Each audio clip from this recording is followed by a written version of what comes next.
Good evening. Bomba finds body of man who fell into SARAWAK River, and Indonesia hikes fuel prices by a whopping 32%. Those are the headlines for tonight. Hello everyone, you're with me, Douglas Elliott, and this is TVS Nightline.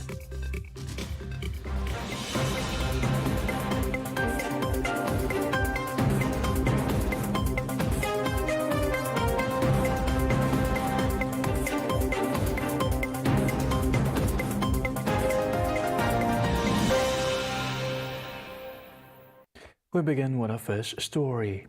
The body of a man who was believed to have fallen into the SARAWAK River was found today at around 4:38 p.m.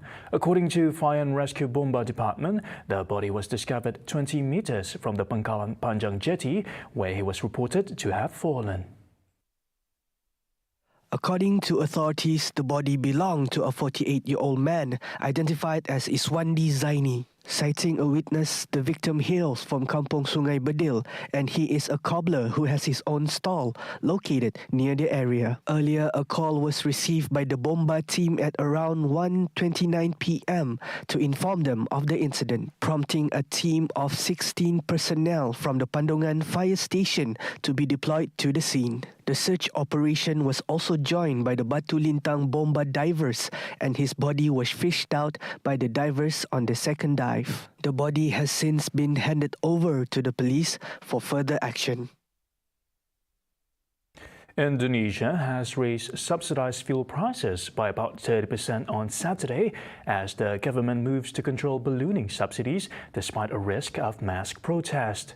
Indonesian President Joko Widodo said rising fuel price is the last option in a difficult situation as the budget for subsidies has tripled and will continue to increase. Saat ini pemerintah harus membuat keputusan dalam situasi yang sulit. Ini adalah pilihan terakhir pemerintah, yaitu mengalihkan subsidi BBM. Sehingga harga beberapa jenis BBM yang selama ini mendapat subsidi akan mengalami penyesuaian. Within an hour after the announcement, the price of subsidized gasoline was raised by 10,000 rupiah, or the equivalent of 3 ringgit a liter, while diesel rose to 6,800 rupiah, or 2 ringgit 4 cent a liter. Cars and motorbikes were seen queuing in some gas stations in the capital Jakarta and surrounding cities after the announcement. Sebenarnya berat sih Pak, karena kan spare kita juga untuk dapatnya juga kan sedikit, tambah lagi dengan BBM naik juga kita tambah pusing jadinya, karena spare semakin sedikit dari pendapatan. Fuel prices are politically sensitive in Indonesia, and the changes will have major implications for households and small businesses. The last fuel price hike was in 2014, months after Jokowi took office, aiming to free up fiscal space that sparked protest across the archipelago. The opposition Labour Party has arranged a protest involving thousands of workers for Tuesday, urging the government to cancel the price hike. Southeast Asia's largest economy had already jacked up its 2022 energy subsidies, 3 times the original budget, pushed by rising global prices of oil and a depreciating rupiah currency.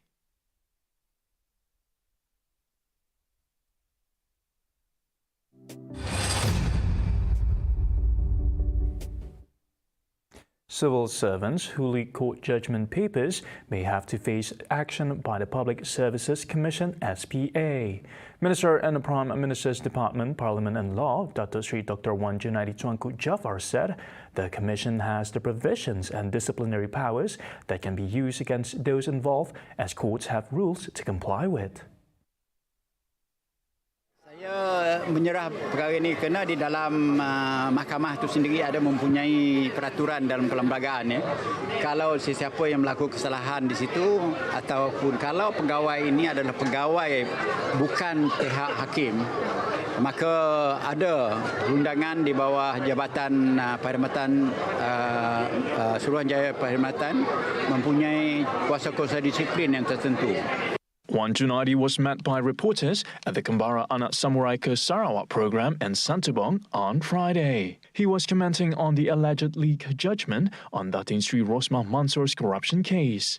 Earlier today, Sentul District Police Chief ACP Beh Eng Lai said police have recorded the statements of 2 individuals in relation to the case, namely a High Court judge and a legal officer. The Chief Registrar's Office of the Federal Court lodged a police report over the matter on August 27 after the alleged judgment was published on a portal that had also carried a purported leaked draft of Dato Sri Najib Razak's SRC International appeal judgment. More historical and old buildings of significance in Sarawak will be gazetted and preserved to retain its value and heritage.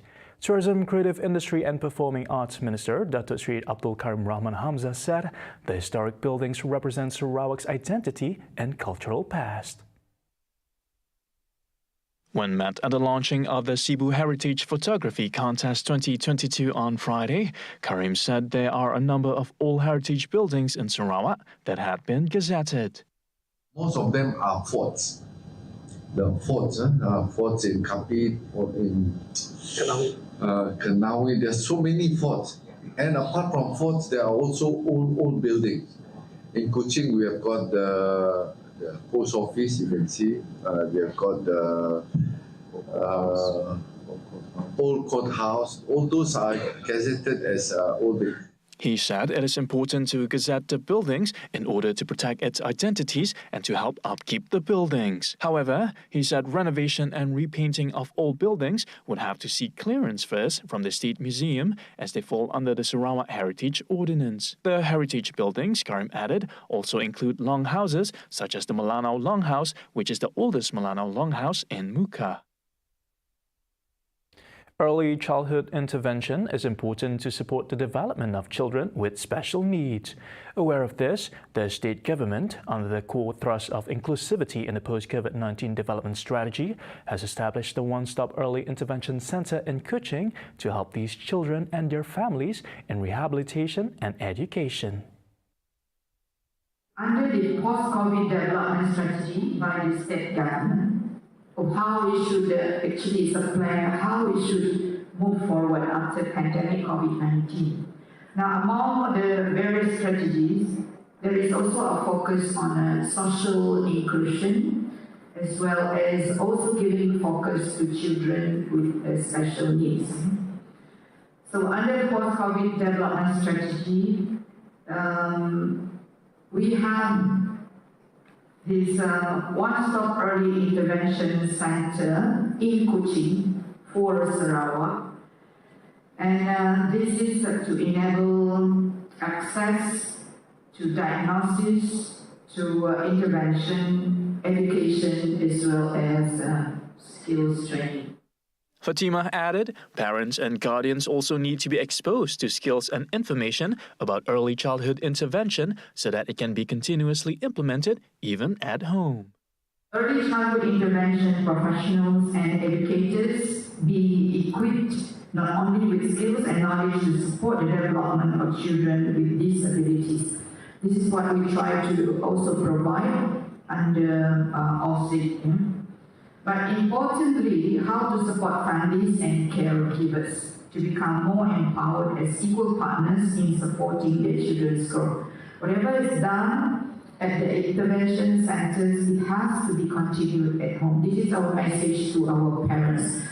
But in order for them to be able to continue what is done at the therapy center or intervention center, they have to be equipped with the skills and training. We have to have a support system for them as well. She said this at the 8th National Early Childhood Intervention Conference in Miri on Saturday. For record, there are currently 339 children with special needs registered with a One-Stop Early Intervention Center this year. On to another important issue. Depression and mental health crises are on the rise, especially during the pandemic, and they affect every member of society, including the adolescents. As conversation around mental health is done more publicly, State Transport Minister Dato Sri Lee Kim Shin said more needs to be done to tackle the growing problem. And some adolescents have struggled to cope with visible and invisible pressure. We cannot help since some slip into depression and anxiety and tragically some have taken their own lives. Hence, mental health promotion is crucial for this group of young people.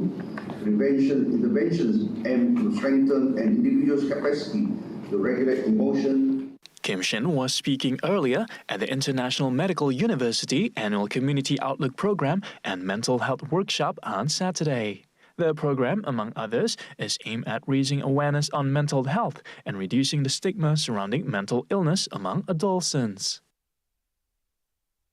Following the pandemic, I think there's a need to really focus on the mental health because I think it gives rise to a lot of mental and social problems because of the pandemic. And unfortunately, now we are at the endemic stage, and hopefully we can go back to a normal way of life and normal economic activities, and our economy can recover. As we all know that because of the pandemic, we face various problems. Economic activities have very much reduced, economy has been affected, and now we have to focus on economic recovery. The Senadin Assemblyman also hoped that more non-governmental organizations or government agencies will carry out mental health awareness programs. Still to come, Singapore recalls Malaysian-made food products, and former Sri Lanka president faces calls for arrest upon his return. Right here on TVS Nightline, stay tuned.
You're tuning into TVS Nightline.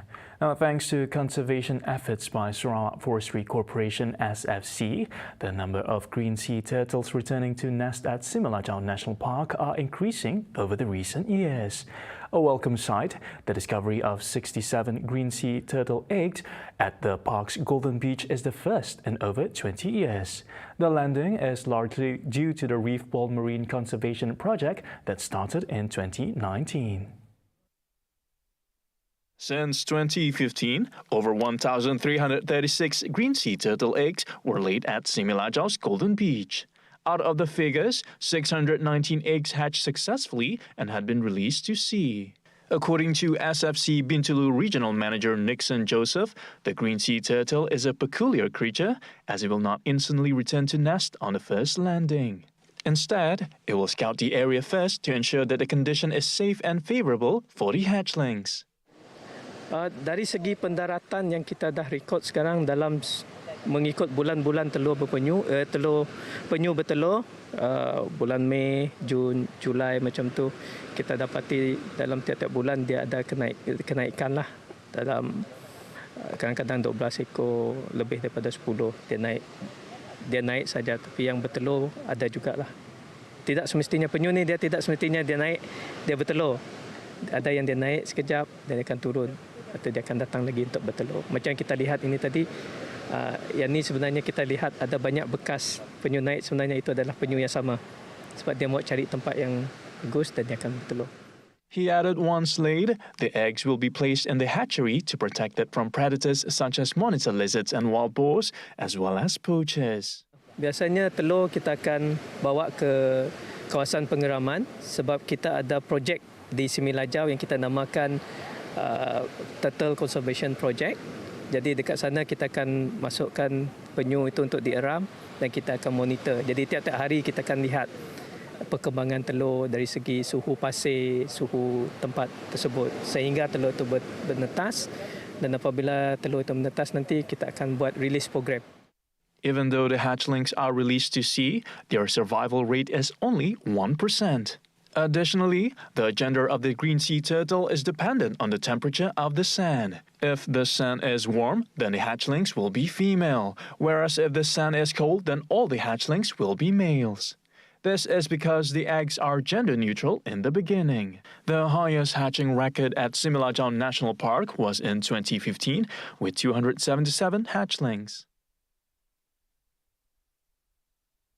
The Malaysian government will continue to give aid through the National Athletes Welfare Foundation, or YAKIP, in recognition of former athletes who brought glory and prestige to the nation.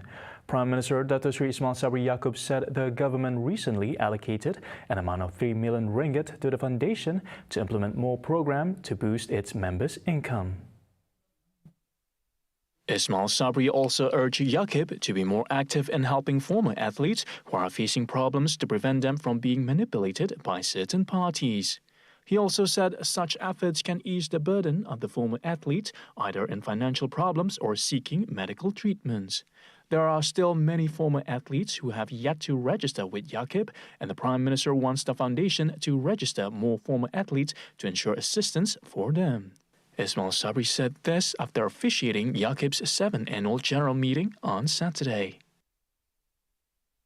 Singapore has recalled a soy sauce product from Malaysia after detecting high levels of benzoic acid past the regulatory limit stated in the Singapore food regulations. According to Singapore Food Agency SFA, the use of benzoic acid is also not declared on the product labeling. SFA took it to their Facebook by saying that they has directed the importer to recall the products as a precautionary measure. Following Singapore food regulations, SFA only permitted food additives that are with levels within the maximum limit are allowed to be of use in food. They added that a once-off consumption of the affected products is not likely to be a food safety concern because soy sauce is not a staple food consumed at high levels. Singapore also recalls Malaysia's mooncakes as they contain high levels of E. coli, exceeding the microbial limits for ready-to-eat food.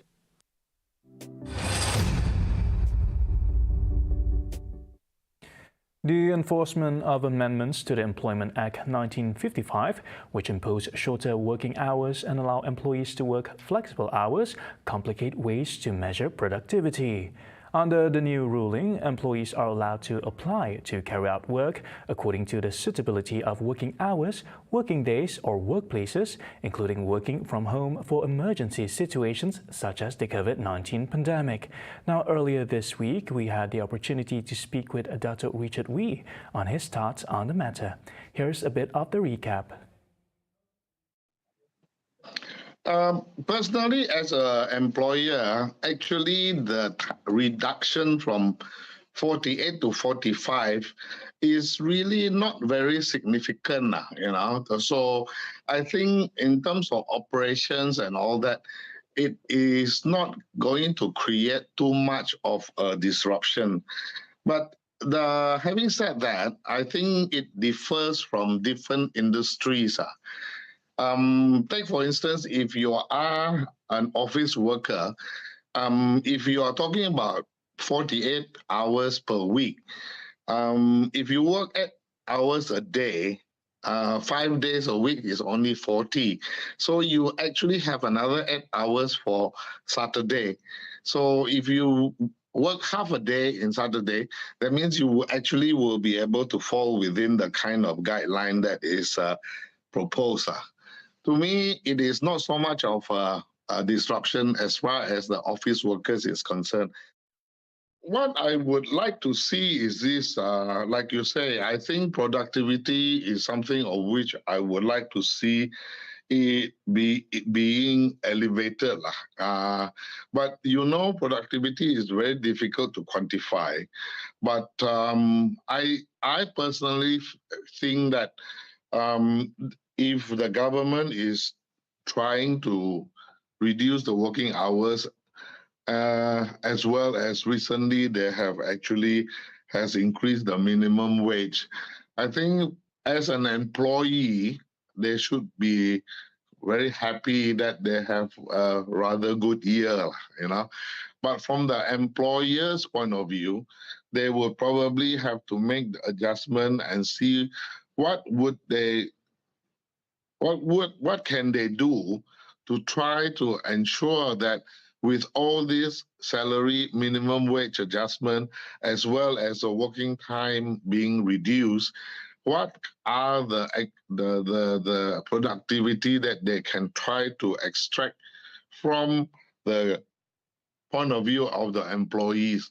Maybe they would need, like you say, improve on their ordering system, on their platform of all the software, and also ensure that all the other ordering system are more systematic through the computer software and all their packages that they have, and maybe hopefully by so doing able to try to reduce the headcount,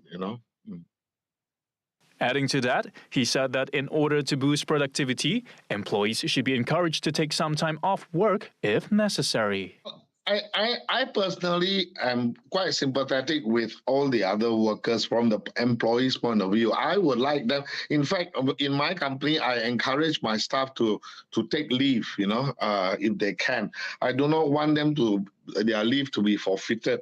But on the other hand, all these must be able to try to improve the kind of productivity if we were to encourage either they have more time to really recharge themselves, have a good rest, and a shorter working hours, that they may be able to have more time with their family and all that. But having said that, I think productivity is the key word. The amendments to the Employment Act, which will see weekly working hours reduced from 48 to 45 hours, effective from January 1st next year, are to safeguard the welfare of workers in line with the International Labour Organization Convention.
Welcome back.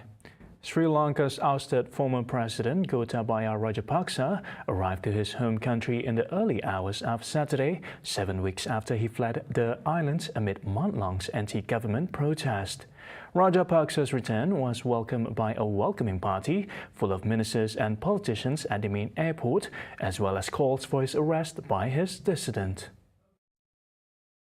Rajapaksa fled the island nation in July after anti-government protesters stormed his official residence following months of angry demonstrations blaming him for the nation's worst economic crisis. Rajapaksa resigned upon his arrival in Singapore, and he had spent the past few weeks in Thailand, where he lived as a virtual prisoner in a Thai hotel room. Rajapaksa arrived back in Sri Lanka days after the country reached a preliminary agreement with the International Monetary Fund for a loan of about $2.9 billion. Sri Lanka's current financial turmoil, its worst since the country's independence in 1948, stems from economic mismanagement as well as the COVID-19 pandemic. A group of Japanese students is currently in Sarawak to explore the state's unique arts and culture. Calling themselves Anak Samurai, they are part of 14 students from the Tokyo University of Foreign Studies. And tomorrow, they'll be making a visit to Sejahtera Asia, where host Sharon and Juzak will be speaking to Faridah Muhammad, visiting lecturer at Tokyo University for Foreign Studies, and two of the participants. 7:45 a.m. only on TVS Astro Channel 122 and My Free View. See the world closer with TVS as we bring you the latest news update both locally and internationally, just a click away by visiting our official website at tvstv.my or follow us on our social media. And that's all the time we have for TVS Nightline. My name is Douglas Elliott. Thank you for watching.